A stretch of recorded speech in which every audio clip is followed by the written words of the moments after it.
পানি পান করার জন্য তিনি ছটফট করছেন, তখনও পানির বোতল মুখের কাছে নিয়ে পুলিশের কর্তব্যরত কোনো এক সদস্য তিনি বোতলটা আবার ফেরত নিয়ে আসছেন, তাকে পানি পান করতে দেন নাই। পিপাসায় ছটফট করতে করতে লোকটা মারা গেল। গাজীপুরে একজন ইমামকে শিশু বলাৎকারের অভিযোগে পিটিয়ে মেরে ফেলা হয়েছে। অনেকেই বলেছে আকীদাগত পার্থক্যের কারণে মেরে ফেলা হয়েছে। তার মামলা পুলিশ নিচ্ছে না। এদেশে ইমামদের জীবনের মূল্য কি নেই তাহলে? এই ঘটনা আমারও চোখে পড়েছে এবং খুবই অবাক হয়েছি এবং কষ্ট পেয়েছি একই সঙ্গে।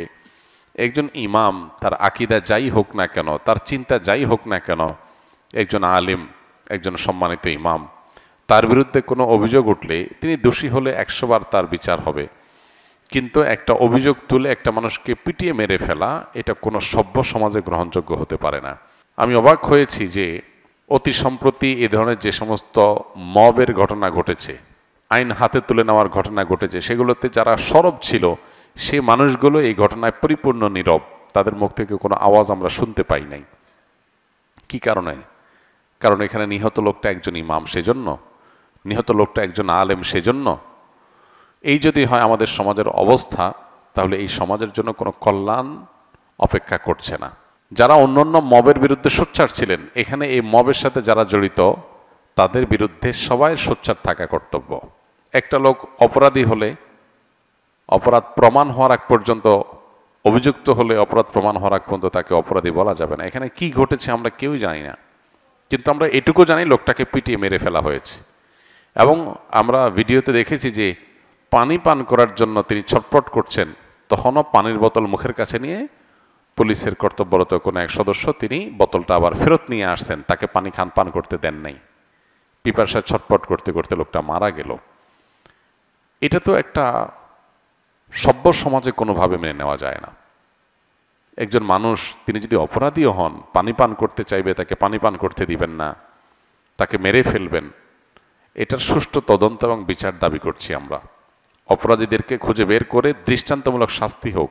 কিন্তু দুঃখজনক বিষয়, এই দেশে দাবি আমরা করে যাই, বাস্তবায়ন আমরা দেখি না। কবে যে এই দেশে আইনের শাসন প্রতিষ্ঠা হবে, কবে যে এই দেশে অপরাধ করলে মানুষ পার পাবে না, সেটা একমাত্র আল্লাহ তাআলা ভালো জানেন। আমরা স্বপ্ন দেখি এক এক সময়, এক একজনকে নিয়ে, এক এক গ্রুপকে নিয়ে, কিন্তু তারা আমাদের সেই স্বপ্নগুলোকে ধুলির সাথে মিশিয়ে দেয়। আল্লাহ তাআলা এই দেশে মানুষের প্রতি রহম করুন, করুণা করুন। আমরা যেন এই দেশে সুশাসন পাই, সেরকম নেতৃত্ব, সেরকম লোক, সেরকম পরিবেশ আল্লাহ তাআলা আমাদেরকে মেহেরবানি করে, দয়া করে, অনুগ্রহ করে, ভিক্ষাস্বরূপ আল্লাহ যেন আমাদেরকে দান করেন। এছাড়া আমাদের কোনো আশার আলো আমরা সচরাচর দেখতে পাই না। আল্লাহর অনুগ্রহ ছাড়া আমার কোনো উপায় নেই। আপনি যে কোনো মানুষের উপর একটা অভিযোগ তুলে তাকে পিটিয়ে মেরে ফেলতে পারেন, এটা তো হতে পারে না। এখানে আইন শৃঙ্খলা রক্ষাকারী বাহিনীর দায়িত্বের বিষয়টা চলে আসে। তারা এটাকে ট্যাকেল দিয়ে যথাযথ তদন্ত করে তারপর এটা নিয়ে পদক্ষেপ নেওয়া উচিত ছিল। আলেম ওলামারা, ইমাম সাহেবরা সমাজে তাদের মর্যাদা যেখানে সবচেয়ে বেশি থাকার কথা ছিল, সেখানে তাদের আজ এই দুরবস্থা। এটা খুবই দুর্ভাগ্যজনক একটা বাস্তবতা। কোন অবস্থাতে এটা মেনে নেওয়া যায় না। এই চিত্র যতবার দেখেছি ততবার ভেতর থেকে কষ্ট অনুভব করেছি প্রচণ্ডভাবে। একজন ইমাম, তিনি কোন আকীদার, কোন মাসলাকের, কোন মানহাজের, এগুলো দেখার দরকার নেই। এমনকি তিনি যদি ইমাম না হয়ে একজন সাধারণ মানুষও হতেন, একই কথা ছিল। ঢাকা ইউনিভার্সিটিতে যখন একজন তরুণকে চুরির মিথ্যা অজুহাতে বা মিথ্যা সত্য যাই হোক, চুরির অভিযোগ তুলে তাকে পিটিয়ে মেরে ফেলা হয়েছে, আমরা সেটার বিরুদ্ধে কথা বলেছি। এভাবে যত রকমের মব হয়েছে আমরা জানতে পারলে সেটা নিয়ে আমরা মুখ খুলেছি। সেখানে একজন ইমামকে এভাবে পিটিয়ে মেরে ফেলা হবে। আমি মূলধারা মিডিয়াগুলোতে এটা নিয়ে তেমন কোনো হইচই দেখি নাই, টকশোগুলোতে সরগরম হতে দেখি নাই। কারণ কি? লোকটা একজন ইমাম। যে দেশে, যে সমাজে ওলামায়ে কেরামের প্রতি ন্যূনতম শ্রদ্ধা এবং দায়িত্বশীলতা থাকবে না, সে সমাজের জন্য কোনো কল্যাণ অপেক্ষা করতে পারে না। আল্লাহ আমাদেরকে আমাদের যার যার জায়গা থেকে দায়িত্বশীল আচরণ করার তৌফিক দান করুন। সেকুলার এবং নাস্তিক যারা এদেশের তথাকথিত সুশীল সাজে, এখানে যদি আজকে ইমামের জায়গায় কোনো হিন্দু পণ্ডিত, অন্য ধর্মের কেউ তার ব্যাপারে এরকম কোনো অভিযোগের ভিত্তিতে মানুষ পিটিয়ে তাকে মেরে ফেলতো, তাকে পানি না দিত, তাহলে দেখতেন তাদের মায়া কান্না কত প্রকার কি কি। যেহেতু লোকটা ইমাম, সেজন্য সব চুপ হয়ে গেছে। এই লোকগুলোর ভণ্ডামি এবং এদের মানবিক খেলা, এদের নিজেদের ভালো মানুষের মুখোশ পরা, এ সম্পর্কে আমাদের বারবার করে বিভিন্ন ঘটনাগুলোতে আমাদের চোখ খুলে যায়, কিন্তু এরপর আমরা মানুষ চিনতে পারি না। এদেশের প্রকৃত বন্ধু ওলামা একরাম। ওলামা একরামের চাইতে এদেশের প্রকৃত এবং সত্যিকারের বন্ধু আর কেউ নাই আসলে।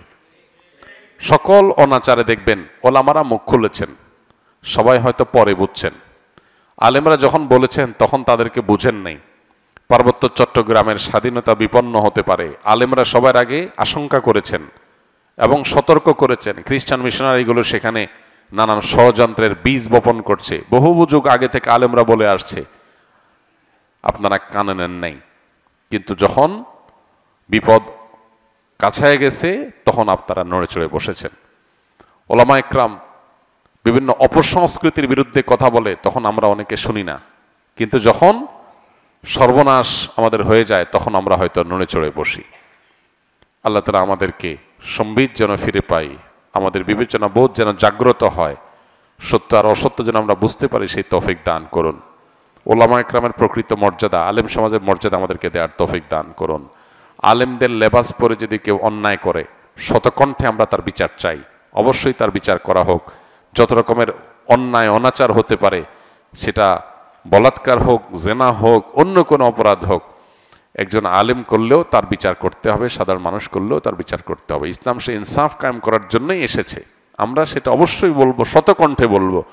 কোনো আলেম কোনো অন্যায় করলে সেটা সবার আগে আমরা প্রতিবাদ করার চেষ্টা করি, সেটা অন্যায়কে অন্যায় বলার চেষ্টা করি।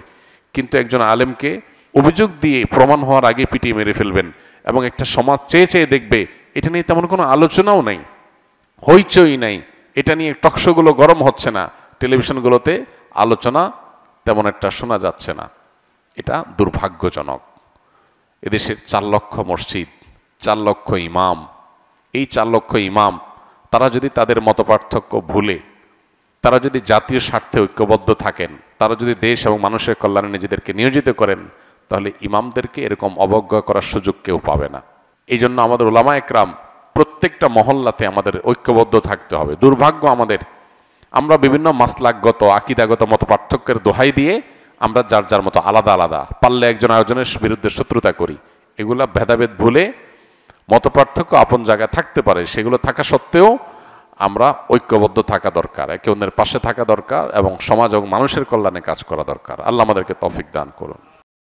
আস সুন্নাহ ফাউন্ডেশন, উম্মার স্বার্থে সুন্নাহর সাথে।